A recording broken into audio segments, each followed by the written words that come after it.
Testing. 1, 2, 3. I'm saying testing, but I'm gonna keep recording. I don't care if it records or not. I just want to do it. So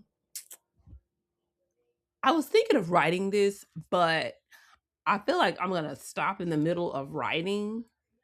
So I'm like, let me just get the thought out while it's still fresh in my head.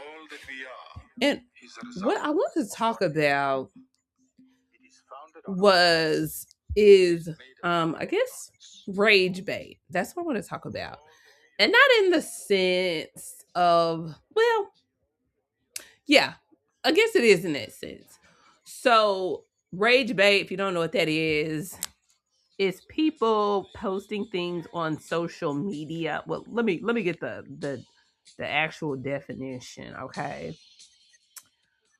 Rage bait is online content that is intentionally provocative or offensive to make people angry and increase engagement. It exploits emotions like outrage to generate clicks, comments, and shares, often for financial gain through ad revenue.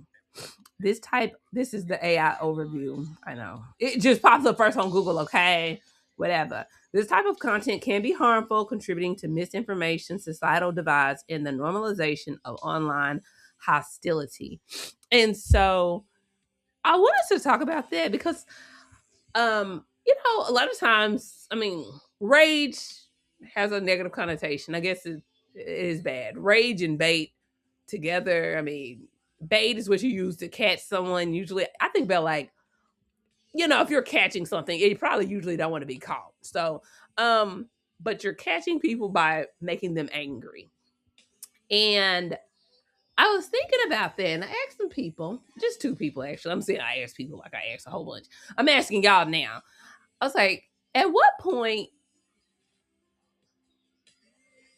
is it okay? And at what point is it not okay?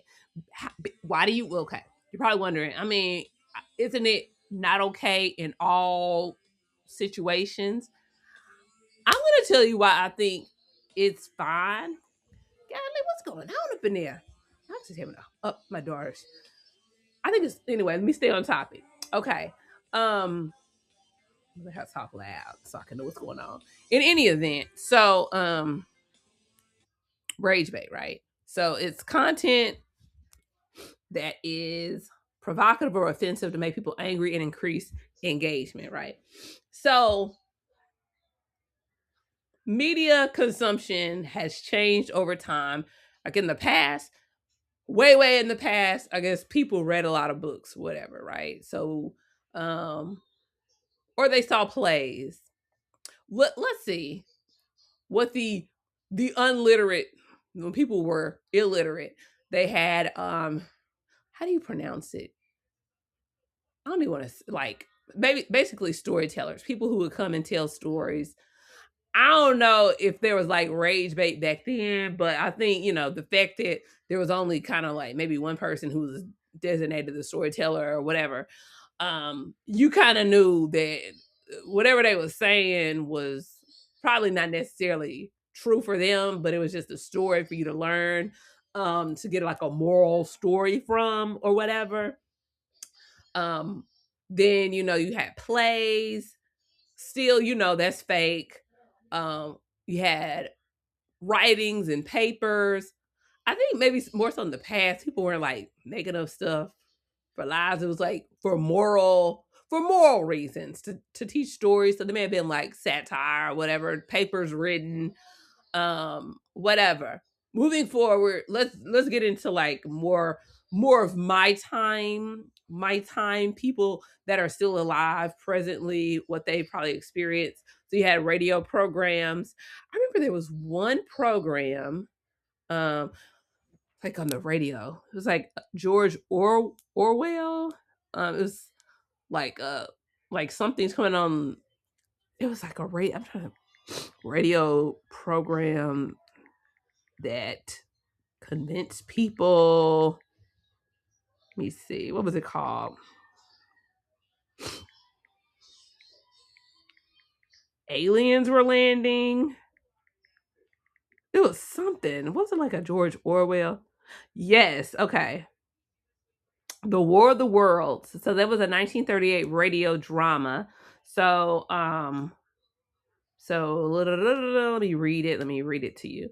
And it was an adaptation of an H.G. Wells novel, The War of the Worlds.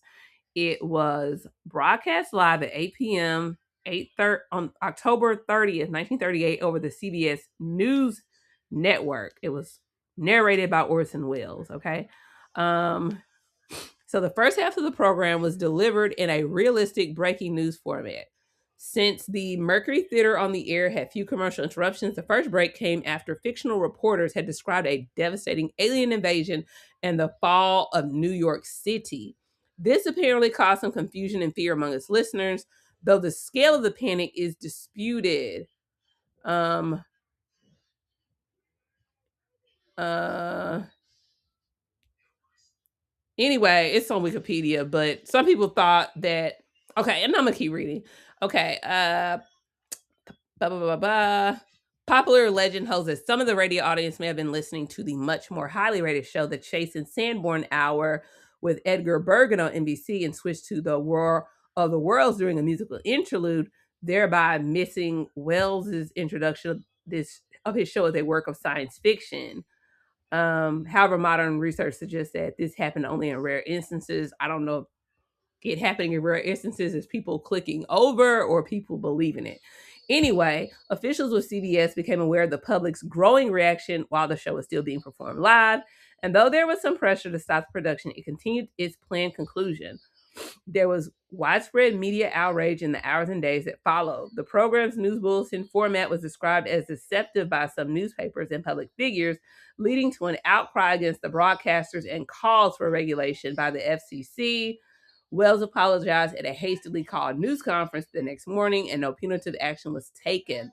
The broadcast and subsequent publicity brought the 23-year-old Wells to the attention of the general public and gave him the reputation of an innovative storyteller and trickster. So I'd probably call him the first rage baiter. Now, I don't think his intention was a rage bait. You know what I'm saying? He just, Orson Welles, and he is a storyteller. So, you know what I'm saying? But things like that. So people who are not paying attention, or maybe people who are in modern terms are not media literate, um, took what happened as fact. So there's that. Um, Moving forward, we had TV shows. So you have soap operas. Still, of course, we got books.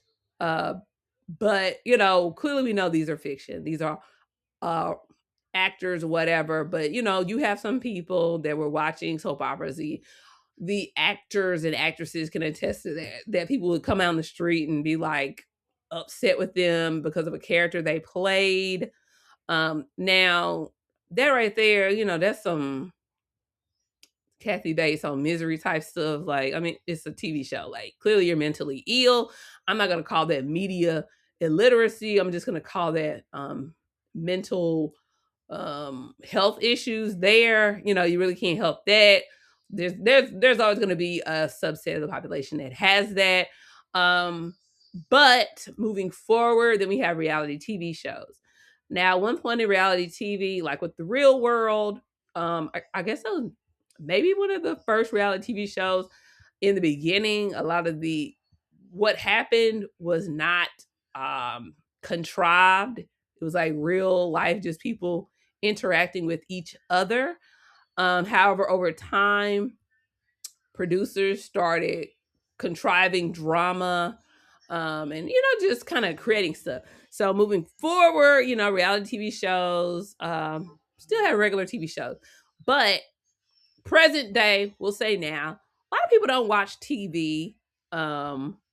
So I can't give you. I don't really watch TV. I've watched YouTube, and I look at like Instagram. I watch people's content. Okay, so we have that. A lot of times we have individuals basically creating their own reality TV shows online. You tune in, you watch them. Woo woo woo. A lot of times, what we're seeing is real. However, we do know we're not showing the worst parts of our lives. The only people that are doing that, um, are probably people, yeah, who are very honest or who just want like negative attention. And that brings me to my point about rage bait. Okay. Now, we have some people who post stuff. I don't think that their intention is rage bait. I think sometimes it's like it's like the modern version of like not the modern, but like the digital version of someone standing on the street corner begging. And what they do is they show their lives so you see, I really don't have it. I'm struggling. And then they turn around and buy like some Gucci flip flops. I'm talking about somebody in particular, a Gucci bag, can't pay their rent. Anyway, neither here nor there, but that's what we're dealing with, okay? That's rage bait. However, I don't think that their intention is to enrage you. It's just you just seeing in real time that they're irresponsible with money, and that's infuriating, especially if you donated money to them. However, rage bait is more intentional. I would probably call it like reality TV show where you're the actor and you're the producer and you're saying, I know what people want to see and I'm going to make it happen. Okay, so here's my question. I say all that to say this. At what point is it wrong? If um what did Andy Warhol say? In the future, everyone will have their 15 minutes of fame. So we see that now. Because we all have access to video cameras and our own little, shows, a la like what I'm doing right now. However, at what point is it wrong? So for me, rage bait, like they said that one girl, what's her name? Kiki on TikTok, and she was talking about how her husband cheated on her. He broke up with her or something after they got married, and she was like crying in her wedding dress and looking all crazy and stuff like that. And then apparently, it was just a lie for her to make money and get like clicks and views and content or whatever. Now, with that being said, now I don't know if anybody donated. Here's what I'm gonna say. They're right there. I think if you're not posting, please donate to my Cash App or my Venmo or anything like that. You're not like actively asking people for money. I don't think that there's an issue with you doing that because, in a sense, you're creating a reality TV show. Um, do you need to put a disclaimer on there saying scenarios may be exaggerated or untrue for dramatic purposes or for viewer, I don't know, pleasure? It would be nice. It's not required. I think in other countries they do require that to be done, or this is satire or whatever. You just have to know. But the thing is, a lot of people are not media literate or just literate in general. They don't they don't catch um, nuances or anything like that. They don't go back and look at a person's whole page and see, oh, they do this all the time. This is just something that they do. Now, if that's just something that they do, I don't think that there's anything wrong with it if this is a character and the content that I create so that I can get money from TikTok. Because I mean, in that sense, I mean, it's just like if they were an actor on TV, ain't nobody like, y'all actors need to stop acting like Rosa Parks or something. Like, I thought you was really her. You know I'm not really her. Now, of course, we know you're not Rosa Parks because Rosa Parks was an actual person who died. But still, we have to look at things in context. So I think it becomes an issue when you start um basically begging people that are watching for money without telling them that these things are not true. Um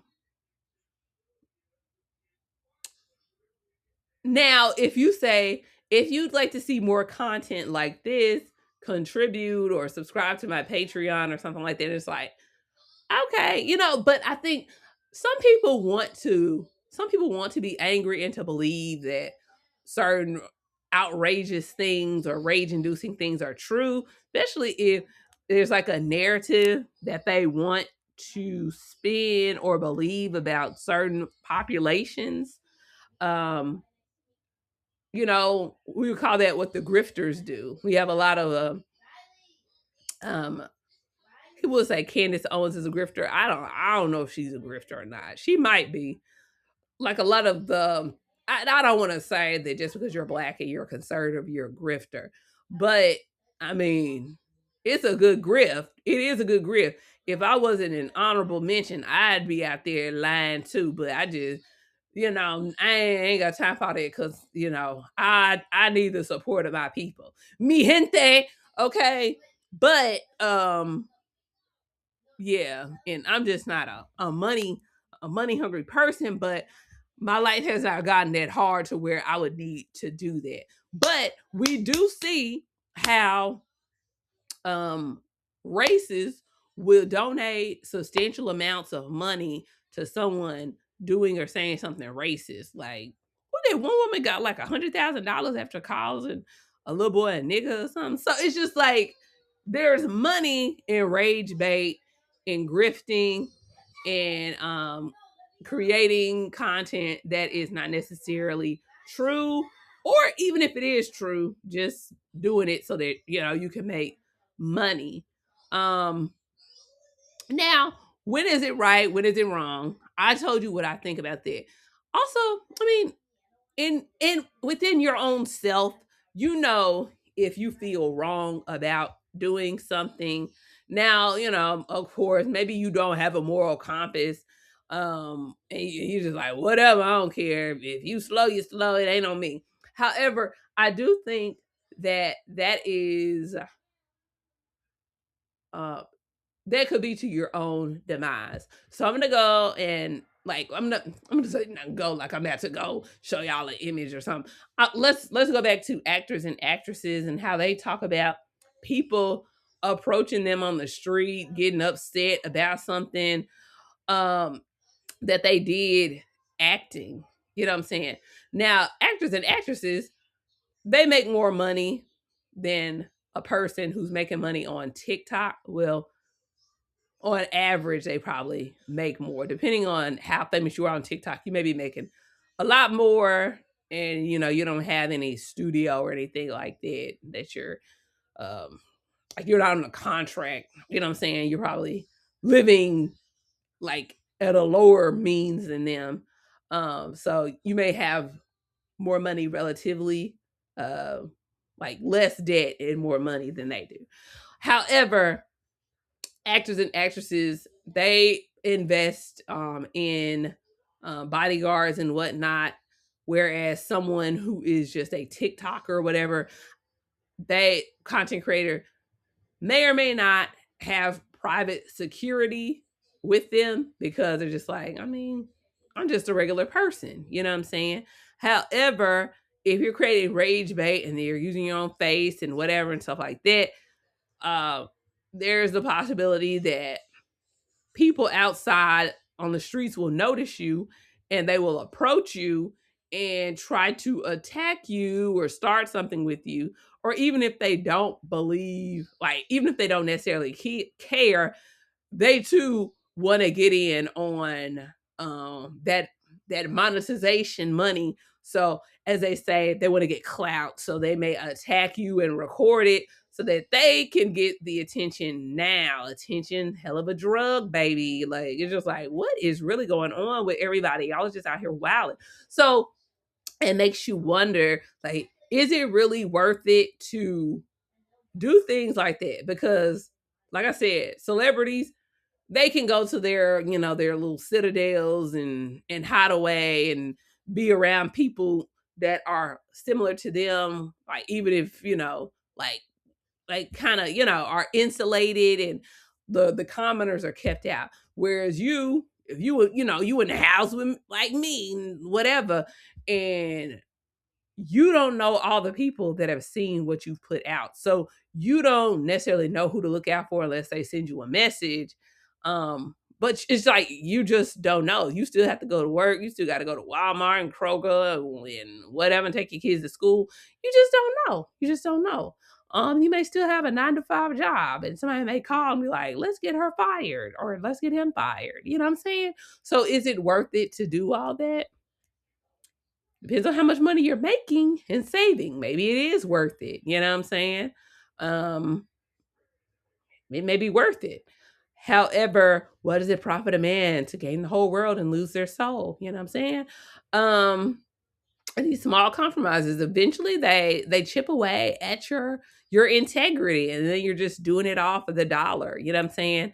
But anywho, um what are you all's thoughts on this? At what point is it wrong? Is it, like, is it a personal thing? Do you all agree, like, if you're like basically pretending like you have these issues and you're saying please donate, like, of course, if you're sitting there saying you have cancer and you don't really have cancer, trifling, you know what I'm saying? But you're definitely wrong there. But yeah. Anywho, what are y'all's thoughts?